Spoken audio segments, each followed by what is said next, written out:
یہ اس میں تو کوئی دوسری رائے نہیں. جتنا آپ کو زدوکوب کیا گیا، جتنا آپ کو جو ہے تشدد کیا گیا، جتنا آپ پہ کوڑے برسائے گئے، آپ دیکھیے اگر وہ پہلو آپ کا عبادتوں کا کہ 300 نوافل رات کو پڑھے جا رہے ہیں، ایک ہفتے میں جو ہے مطلب پورا قرآن قرآن جو ہے وہ ختم ہو رہا ہے، تو وہ پہلو آپ کی زندگی کا مطلب جو عبادت گزاری کا ہے وہ بالکل ایک مختلف پہلو ہے. ابھی تو ہم نے صرف یہ بات، شادیاں بھی آپ نے کی، اولادیں بھی آپ کی ہیں، یعنی کیسی شخصیت. آئیے ذرا فائنلی خلق قرآن کے مسئلے پہ جو آپ نے اسٹینڈ لیا صاحب اور جبر برداشت کیا، لیکن آپ نے زمین بوس کر دیا اس معاملے کو، اور جنازے کا منظر ضرور بتائیے گا. بسم اللہ الرحمن الرحیم. مسند امام احمد بن حنبل ہی کی روایت ہے کہ میرے آقا صلی اللہ تعالی علیہ وسلم کی بارگاہ میں ایک شخص حاضر ہوا اور اس نے عرض کیا کہ ای الجہاد افضل، کون سا جہاد افضل ہے؟ تو کریم آقا صلی اللہ تعالی علیہ وسلم نے ارشاد فرمایا کہ افضل الجہادی کلمت حق عند امام جائر.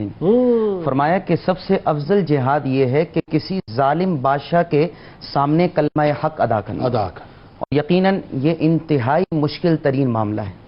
حضرت سیدنا امام احمد بن حنبل رحمۃ اللہ تعالی علیہ، آپ کی عمر مبارک 53 سال تھی جب، اب ویسے بزرگی کی جب ابتدا ہوتی ہے تو عبادت میں بھی انتہا میں بندہ پہنچ جاتا ہے. اللہ سر 3 بادشاہ تھے، یکے بعد دیگرے آئے. جی اور پہلے مطلب یہ مامون آیا، پھر معتصم آیا، واسق آیا، معتصم آیا، واسق آیا، 3 بادشاہ آئے. اور 3 بادشاہوں کے ظلم و ستم کو برداشت کرنا کوئی معمولی بات نہیں. اور سر کمال یہ ہے کہ مامون کے بعد زیادہ متشدد جو ہو کر جو ہے وہ اپنا معتصم آیا اور اس سے زیادہ متشدد ہو کر واسق آیا. جی مامون کا تو یہاں تک معاملہ ہوا نا کہ جب اس کو معلوم چلا کہ حضرت امام احمد بن حنبل رحمۃ اللہ تعالی اس بات کو تسلیم نہیں کر رہے تو اس نے کہا کہ ان کو اونٹ پر لے کر آؤ. اور جب قریب پہنچے تو باقاعدہ حضرت امام احمد بن حنبل رحمۃ اللہ تعالی کے پاس ایک شخص آیا اور کہا کہ جناب اس نے تلوار نکال لی ہے نیام سے اور اس نے کہا ہے کہ اگر انہوں نے میری بات کو نہیں مانا تو ان کا سر قلم کر دوں گا.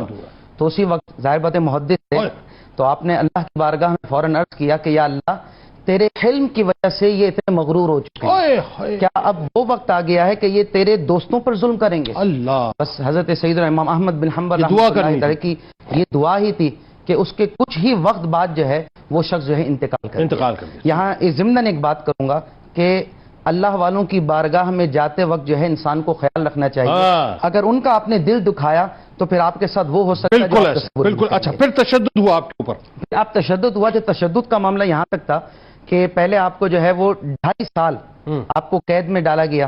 اس میں وہاں بھی طریقہ کار یہ تھا کہ آپ نے جو ہے باقاعدہ 150 رکعتیں جو ہے رات میں آپ باقاعدہ طور پر ادا کیا کرتے، جبکہ بے انتہا زدوکوب کیا گیا، بے انتہا زدوکوب ہو چکے تھے. اس کے بعد آپ کو جو ہے کوڑے مارے گئے اور کوڑے مارنے میں یہاں تک یہ انداز اختیار کیا گیا کہ حضرت امام احمد بن حنبل رحمۃ اللہ تعالی علیہ اس کوڑوں کی وجہ سے آپ بے ہوش ہو جایا کرتے تھے. واپس جب آپ کو ہوش میں لایا جاتا واپس کوڑے مارے جایا کرتے. یہاں تک کہ ایسا وقت آیا کہ تھوڑے وقت میں جب بے ہوش ہونے لگے تو بادشاہ کو ڈر ہوا کہ اب انتقال نہ کر جائے، چھوڑ دیا. پھر اس کے بعد دوسرا بادشاہ کا انتقال ہوا، تیسرا آیا واسق باللہ. واسق باللہ نے اپنے انداز کے اندر اسی انداز کو اختیار کرنے کی کوشش کی کہ کسی نہ کسی طریقے سے ہم ان کو جو ہے اس بات پہ تسلیم کروا دیں. لیکن آپ یہ فرماتے کہ جان جاتی ہے تو جائے، لیکن اس موقف سے میں پیچھے نہیں ہٹ سکتا. خلق قرآن اور آپ واضح طور پہ بات کہتے تھے کہ اگر جو ہے میں غلط ہوں آپ مجھے دلیل دے دیں، میں آپ کی دلیل کو تسلیم کروں گا. اور دلیل تو ان کے پاس تھی نہیں. جب یہ 3 بادشاہ گزرے اس کے بعد جب چوتھا بادشاہ آیا متوکل آیا تو اس وقت جو ہے اللہ تعالیٰ نے اس کو توبہ کی توفیق دی اور اس شخص نے آپ کو جو ہے فوراً رہا بھی کر دیا اور اس معاملے کو اس نے فوراً حل بھی کر دیا. اور پھر آپ اپنے درس و تدریس کے کام میں لگ گئے. یہ سب سے اہم بات کہ آپ نے جو ہے حالانکہ زندگی کے 9 سال اس کے بعد آپ نے اس کے بعد فوراً جا کر جو ہے مسند تدریس پر بیٹھے آپ نے واپس کیا بات ہے. اور پھر جب آپ کا آخری وقت آیا کیونکہ آپ کی ولادت بھی 12 ربیع اول کو ہے، آپ کا وصال بھی 12 ربیع اول. ظاہر بات حضور سے محبت تھی تو یہ انداز میں ملا آپ کو.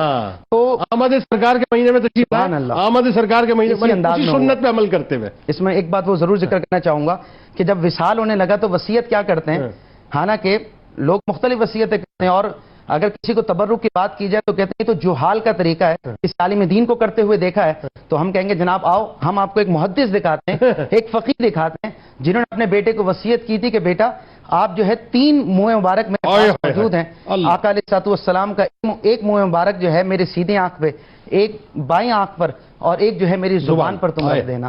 یہ حضرت امام احمد بن حنبل رحمۃ اللہ علیہ بتا کہ آپ نے بتا دیا کہ حضور صلی اللہ علیہ وسلم کہ جو منہ مبارک ہے ان کی کتنی برکات ہے۔ جنازے کے بارے میں 2 جملے۔ اور جنازے کے والے صلی اللہ اکبر و کبیرہ، آپ نے ایک بات فرمائی تھی کہ بیننا و بینکم الجنائز، کہ ہمارے اور تمہارے درمیان جو ہے جنازے فیصلہ کریں گے۔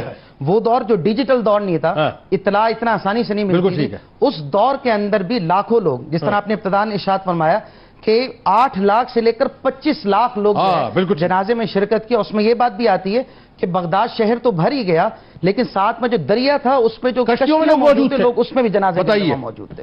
اور 20,000 یہودی اور عیسائیوں نے جو اسلام قبول کیا اور جنازہ دیکھ کے اسلام قبول کیا تھا، یہ جنازہ تھا۔ اور آخر میں 230 سال بعد، آپ کی وصال کے 230 سال بعد آپ کی قبر مبارک کے ساتھ ایک قبر کو جو ہے کھودا گیا، تو اس وقت ہوا یہ کہ آپ کی قدم مبارک نظر آ گئے، یعنی کفن نظر آیا، تو لوگ حیران ہوئے، لوگوں نے دیکھا صحیح و سالم، تو آپ کے جسم تو جسم، آپ کا کفن مبارک بھی جس وقت صحیح و سالم ہو چکا۔ وہ زمین میلی نہیں ہوتی، زمن میلا نہیں ہوتا، محمد کے غلاموں کا کفن میلا نہیں ہوتا، صلی اللہ علیہ وسلم۔